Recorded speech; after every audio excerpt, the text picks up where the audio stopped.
UP उपचुनाव में बड़ी सफलता के बाद योगी आदित्यनाथ अब कुछ नया लेकर के आए, कुछ बड़ा लाए।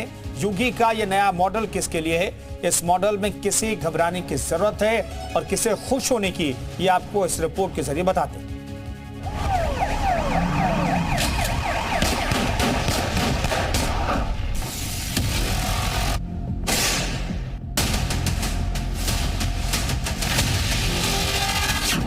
आपने योगी का बुलडोजर मॉडल देखा,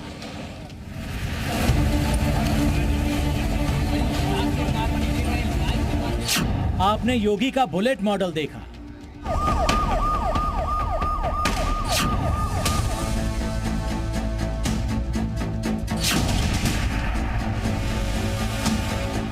माफिया और गैंगस्टर्स के खिलाफ ये दोनों मॉडल सुपरहिट भी रहे। लेकिन अब योगी का एक और नया मॉडल आया है और ये भी अपराधियों, माफियाओं और गैंगस्टर्स के खिलाफ ही है। योगी सरकार अब रॉबिन हुड स्टाइल में अपराधियों की संपत्ति जब्त करेगी और उसे गरीबों में बांटेगी। वैसे अवैध कब्जा करने वाले माफियाओं की संपत्ति तो पहले भी जब्त की जाती रही है, लेकिन नई बात यह है कि हर अपराधी की काली कमाई जब्त होगी और उसे पीड़ितों में बांटा जाएगा।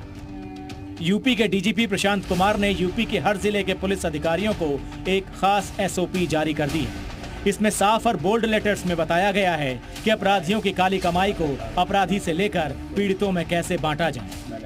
डीजीपी की ओर से जारी एसओपी में 7 पॉइंट्स हैं। इसमें बीएनएसएस 2023 की धारा 107 के तहत अपराधियों की काली कमाई से बनाई गई संपत्ति को जब्त करने से संबंधित नियम बताए गए। इसमें अपराधी की संपत्ति को कुर्क करने की कानूनी प्रक्रिया क्या है, इसके बारे में बताया गया है। पुलिस अधिकारियों को यह भी बताया गया है कि इस प्रक्रिया में न्यायालय और जिलाधिकारियों का रोल क्या है। अंत में ये कहा गया है कि अपराधी की संपत्ति को अपराध से प्रभावित व्यक्तियों में बांट दिया जाए।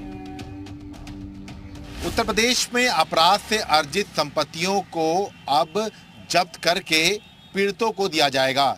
इसको लेकर उत्तर प्रदेश के डीजीपी ने सभी जिलों के कप्तानों को ये सर्कुलर जारी कर दिया है।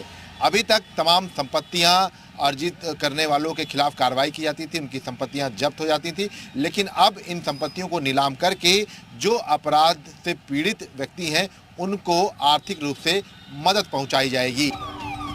यूपी डीजीपी ने बीएनएसएस यानी भारतीय नागरिक सुरक्षा संहिता 2023 की धारा 107 का जिक्र किया। इसके मुताबिक पुलिस अपराधी की अवैध संपत्ति को कुर्क करने के लिए कोर्ट में आवेदन दे सकता है। न्यायिक प्रक्रिया के बाद अवैध संपत्ति को जब्त करके जिला मजिस्ट्रेट के माध्यम से अपराध से पीड़ित व्यक्ति को दिया जा सकता है।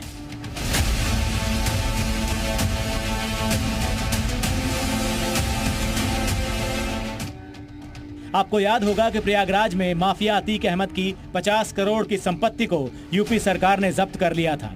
इस जमीन को प्रयागराज विकास प्राधिकरण को सौंप दिया गया ताकि वो इस पर गरीबों के लिए घर बना सके। इसी साल जुलाई में सीएम योगी आदित्यनाथ ने इसको लेकर अधिकारियों को निर्देश दिए थे। आपको हैरानी होगी जानकर कि देश में पहली बार किसी माफिया से खाली कराई गई जमीन पर गरीबों के लिए 76 फ्लैट बनाए गए हैं। देखा जाए तो अपराधी की किसी भी संपत्ति की निशानदेही के बाद पुलिस सीधे कोर्ट जाकर कुर्की के लिए आवेदन दे सकती है। अगर उस संपत्ति के मालिकाना हक को लेकर कोर्ट संतुष्ट नहीं हुआ तो उसे जब्त किया जा सकता है। इस कदम से अपराधियों में यूपी सरकार का खौफ और ज्यादा बढ़ेगा। लखनऊ से विशाल रघुवंशी, जी मीडिया।